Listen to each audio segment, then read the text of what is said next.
persilakan kepada kelompok yang maju hari ini untuk merecord atau merekam ya sebelum presentasi. Jadi hari ini kelompok yang maju sudah siap ya, yakni kelompok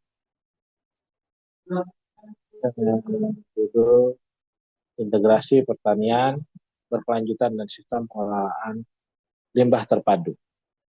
Pada kelompok yang bertugas, Baik, Assalamualaikum warahmatullahi wabarakatuh. Selamat sore teman-teman semuanya. Yang saya hormati Ustadz Dr. Insinyur Syahrial Saddiq, STMM, MM, MSI, pengampu mata kuliah pengantar lingkungan basah, serta teman-teman sekalian yang saya banggakan. Pertama-tama, mari kita panjatkan puji dan syukur kehadiran Tuhan Yang Maha Esa, karena pada hari ini kita bisa mengikuti presentasi dalam keadaan sehat dan lancar. Perkenalkan, kami dari kelompok 5. Nama saya Ella Sagita yang bertugas sebagai moderator yang akan memandu jalannya presentasi pada hari ini. Adapun rekan-rekan saya, yang pertama ada Bunga Marsha Pratiwi, Ismahani Putri Nur Hidayah, Muhammad Haftah, Muhammad Hilal Badali, dan Syafa Ramadhani Putri. Adapun materi yang akan dipresentasikan adalah tentang integrasi pertanian berkelanjutan dan sistem pengelolaan limbah terpadu. Baik, tanpa berlama-lama lagi, saya persilahkan kepada rekan-rekan saya untuk mempresentasikan materi kita pada hari ini. Kepada pemateri, waktu dan tempat dipersilahkan. Izinkan saya pemateri 1 untuk mengambil alih presentasi ini. Langsung saja kita masuk ke latar belakangnya. Lahan basah adalah ekosistem paling produktif dan berfungsi sebagai pengatur siklus hidrologi serta penyimpan karbon. Sering disebut sebagai ginjal bumi karena kemampuannya dalam menyaring polutan dan menjaga kualitas air secara alami.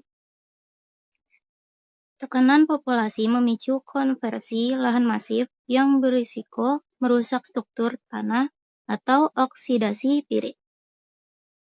Karakteristik air yang lambat membuat lahan basah sangat rentan terhadap polusi domestik dan kimia. Oleh karena itu, diperlukan integrasi antara teknik pertanian berkelanjutan dan sistem pengelolaan limbah terpadu untuk menjaga produktivitas sekaligus kelestarian lahan basah. Sesuai rumusan masalah yang berada di makalah sendiri, yaitu bagaimana strategi pemanfaatan lahan basah untuk sektor pertanian yang produktif tanpa merusak fungsi ekologis dan struktur alami ekosistem tersebut, maka kita ambil strategi pertanian berkelanjutan di lahan basah. Langsung saja, pengantar strategi pertanian. Pemanfaatan lahan basah memerlukan pendekatan yang jauh lebih kompleks dibandingkan dengan lahan kering. Karakteristik lahan basah sangat dipengaruhi oleh fluktuasi air dan kondisi tanah yang spesifik. Kondisi tanah tersebut mencakup kadar keasaman tinggi pada lahan gambut atau potensi zat pirit pada rawa pasang surut. Dibutuhkan strategi komprehensif agar produktivitas lahan tidak berujung pada kerusakan permanen. Oleh karena itu, terdapat 4 strategi untuk pertanian ini sendiri, yaitu yang pertama ada pengelolaan tata air yang terintegrasi, yang kedua ada pemilihan varietas tanaman yang adaptif, yang ketiga ada penerapan sistem surjan dan budidaya multikultur, dan yang terakhir ada minimalisasi input kimia dan optimalisasi bahan organik. Langsung saja yang pertama yaitu pengelolaan tata air yang terintegrasi atau water management sebagai kunci utama keberhasilan pertanian di lahan basah. Pengelolaan tata air tersebut seperti sistem drainase yang terkendali atau control drainage, yaitu strategi paling efektif yang bertujuan menjaga permukaan air tanah agar tetap berada pada level yang aman. Selanjutnya ada pintu air otomatis.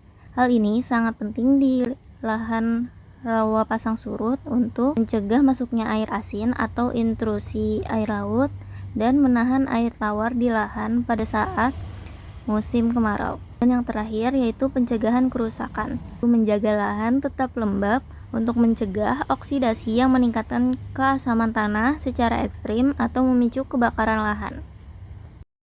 Yang akan dilanjutkan oleh teman saya. Izin saya pemateri kedua melanjutkan pemilihan varietas tanaman yang adaptif. Yang pertama, toleransi fluktuasi. Menekan penggunaan varietas tanaman yang memiliki toleransi tinggi terhadap rendaman atau anaerob dan kemasangan. Yang kedua, efisiensi input. Mengurangi penggunaan input kimia yang berlebihan melalui pemilihan benih yang tepat. Yang ketiga, varietas padi unggul. Penggunaan varietas yang tahan terhadap keracunan besi atau Fe dan aluminium atau AI sebelum langkah preventif meminimalkan kegagalan panen. Keempat, tanaman lokal dan diversifikasi. Pengembangan tanaman seperti sagu, galam, atau tanaman hortikultura untuk diversifikasi pangan sekaligus menjaga struktur vegetasi asli.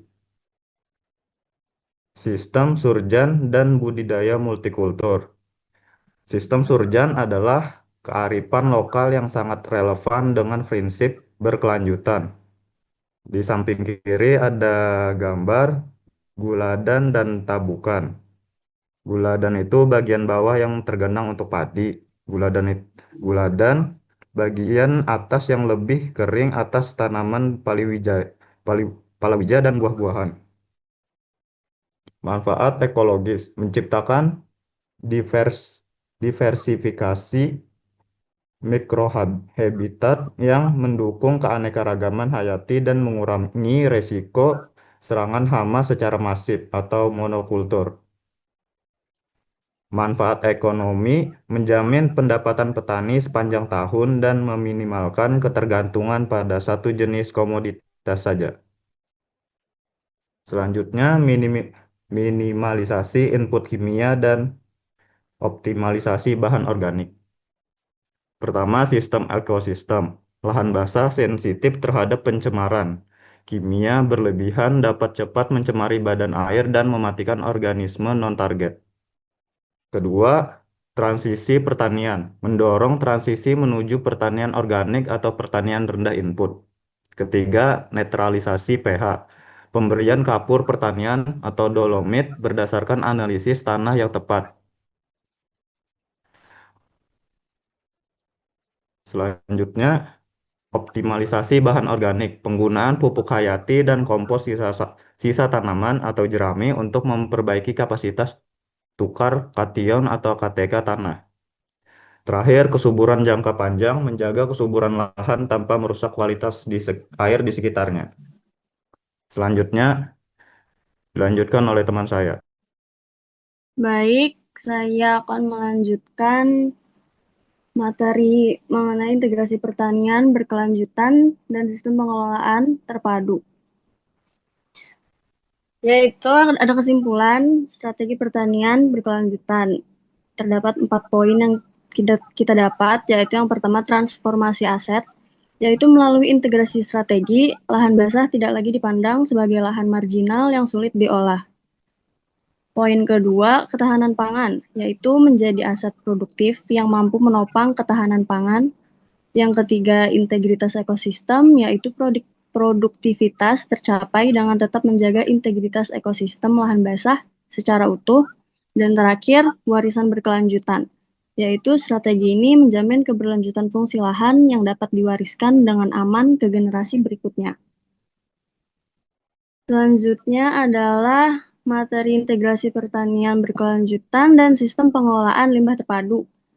Di materi pengelolaan limbah terintegrasi di lahan basah ini memiliki rumusan masalah, yaitu bagaimana mengimplementasikan sistem pengelolaan limbah yang efektif di lahan basah guna memitigasi pencemaran lingkungan sekaligus mendukung kebutuhan hidup manusia secara berkelanjutan.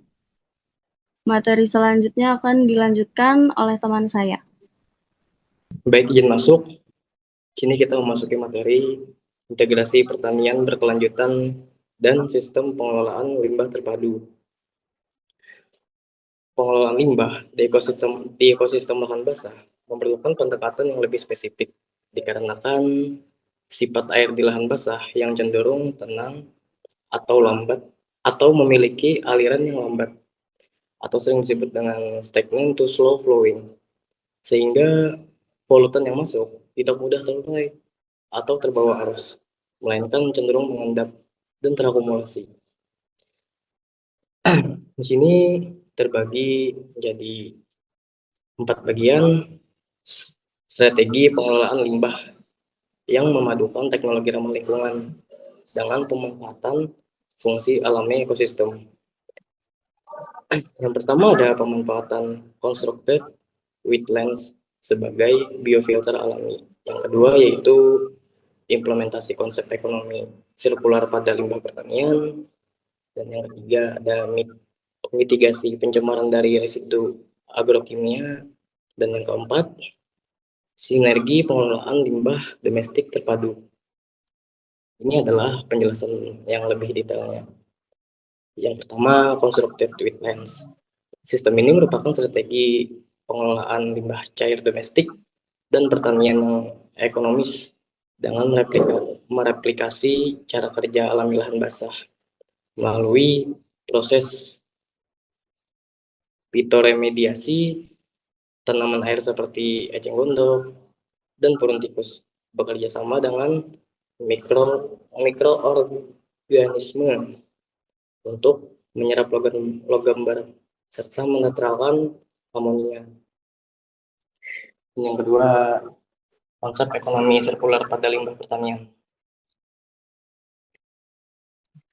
Penggunaan biohar atau limbah pertanian di lahan basah efektif menstabilkan pH tanah masam dan meningkatkan nutrisi agar tidak hanyut. Strategi ini secara signifikan mengurangi ketergantungan pada pupuk kimia, sekaligus mencegah pencemaran residu pada sumber air. Dan yang ketiga ada mitigasi pencemaran dari residu agrokimia. Pengendalian dilakukan melalui pendekatan preventif dengan mengurangi pemakaian bahan kimia atau PHT, serta kuratif melalui pembuatan kolam retensi. Kolam ini berfungsi menampung air limpasan agar residu pestisida dan pupuk dapat mengendap atau terurai secara alami sebelum mencemari ekosistem luar. Dan yang terakhir ada sinergi pengelolaan limbah domestik terpadu. Pengelolaan limbah rumah tangga dilakukan dengan memasang tangki septik kedap air atau IPAL komunal untuk mencegah kebocoran polutan ke tanah rawa.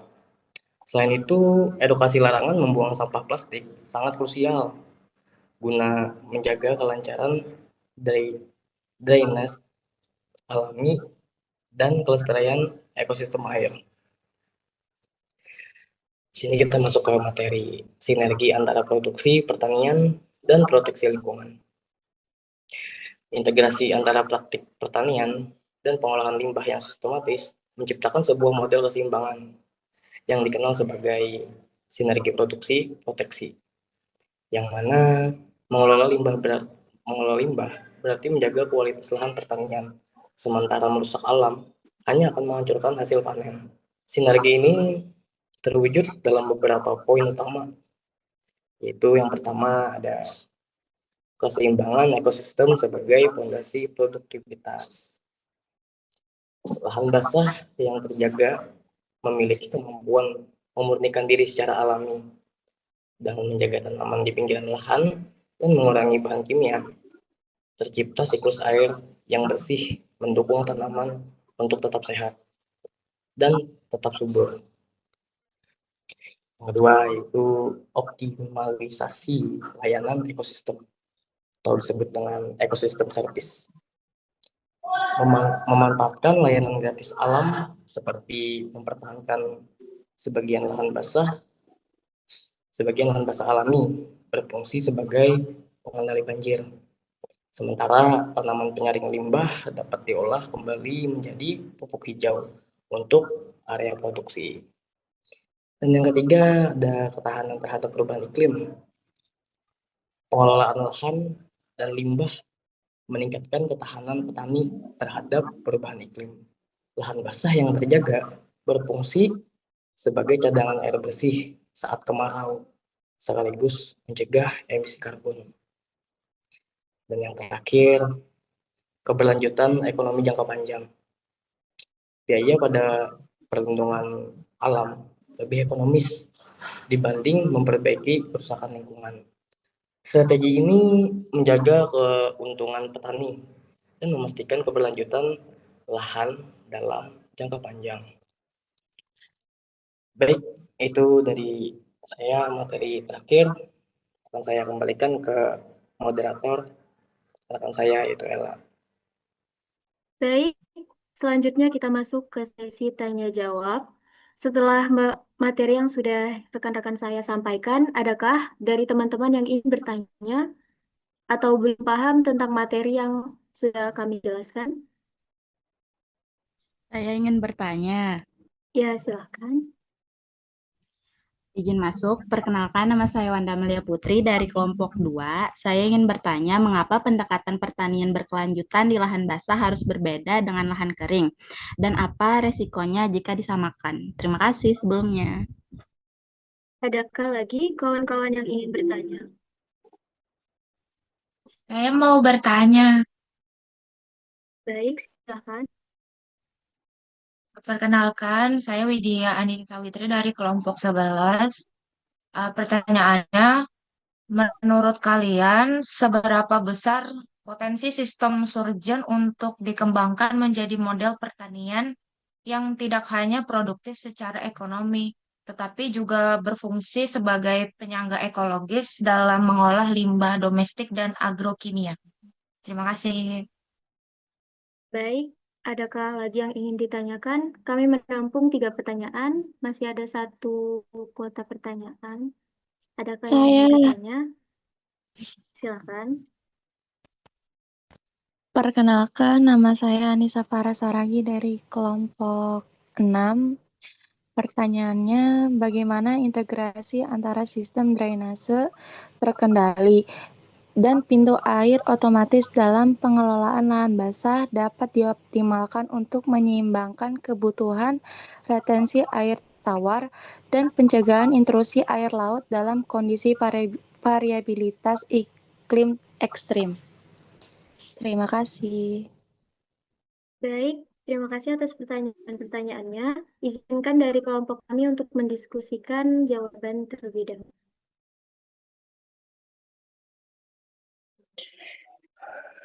Baik, izin menjawab. Pertanyaan dari Wanda tadi bertanya tentang mengapa pendekatan pertanian berkelanjutan di lahan basah harus berbeda dengan lahan kering dan apa risikonya jika disamakan. Jadi menurut saya pendekatan pertanian berkelanjutan di lahan basah harus dibedakan sama lahan kering karena kondisi air dan tanahnya itu berbeda. Lahan basah itu banyak air dan minim oksigen, sedangkan lahan kering itu kekurangan air dan tanahnya lebih stabil. Kalau disamakan, resikonya bisa bikin tanah rusak, misalnya jadi terlalu asam, contohnya. Hasil panen turun dan bahkan merusak lingkungan seperti kebakaran gambut atau gangguan air. Jadi harus disesuaikan biar tetap produktif dan aman. Itu saja jawaban dari saya, Wanda. Apakah terjawab atau belum? Paham, Kak.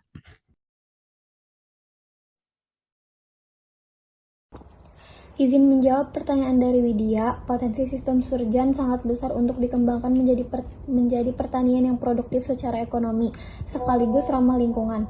Karena bentuk yang terdiri dari guldan dan saluran atau tabukan, surjan tidak hanya cocok untuk diversifikasi usaha tani, misalnya padi, sayur, ikan, tetapi juga bisa difungsikan sebagai zona penyangga ekologis. Saluran atau bagian rendahnya dapat dimanfaatkan untuk menyaring limbah domestik ringan, limpasan pupuk, pestisida, dan sedimen sebelum mencemari lingkungan. Dengan kata lain, surjan berpotensi menjadi sistem pertanian multifungsi, menghasilkan keuntungan ekonomi, menjaga kualitas air, serta meningkatkan ketahanan lahan terhadap banjir dan kekeringan. Jadi, surjan sangat potensial jika dikembangkan dengan pendekatan produksi plus konservasi lingkungan.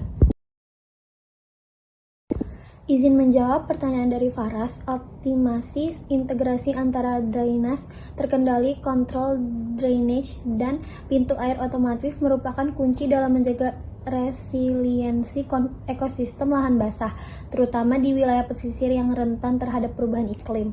Kunci mengelola lahan basah di tengah cuaca ekstrim itu ada di keseimbangan. Kita pasang pintu air otomatis yang bisa mendeteksi kapan air laut mulai naik. Jadi, pintu langsung tertutup rapat sebelum air asin masuk ke lahan. Di saat yang sama, sistem drainase terkendali kita fungsikan sebagai tabungan air tawar. Air tawar ditahan di saluran untuk menjaga tekanan tanah agar air laut tidak merambat dari bawah. Jadi, pas hujan lebat kita bisa buang air dengan cepat. Tapi pas kemarau kita tetap punya cadangan air yang cukup untuk melindungi tanaman. Terima kasih kepada pemateri atas penyampaian materinya. Terima kasih juga kepada teman-teman yang sudah aktif bertanya dan berdiskusi. Kesimpulan dari materi kelompok kami adalah, lahan basah adalah ekosistem strategis yang membutuhkan keseimbangan antara sistem pertanian berkelanjutan dan pengelolaan limbah terpadu untuk menjaga eksistensinya. Melalui tata kelola air yang tepat, penggunaan varietas adaptif, serta inovasi constructed wetlands, dan ekonomi sirkular, limbah dapat diubah menjadi sumber daya yang meningkatkan kesuburan tanah. Sinergi antara aspek produksi dan proteksi ini membuktikan bahwa kemajuan ekonomi dan pelestarian lingkungan dapat berjalan beriringan demi menjamin ketahanan pangan sekaligus keberlanjutan fungsi ekosistem bagi masa depan. Semoga materi yang sudah kita bahas hari ini bisa menambah pemahaman dan bermanfaat bagi kita semua. Jika selama saya memandu presentasi terdapat kesalahan kata atau hal yang kurang berkenan, saya mohon maaf. Demikian yang dapat saya sampaikan. Wassalamualaikum warahmatullahi wabarakatuh.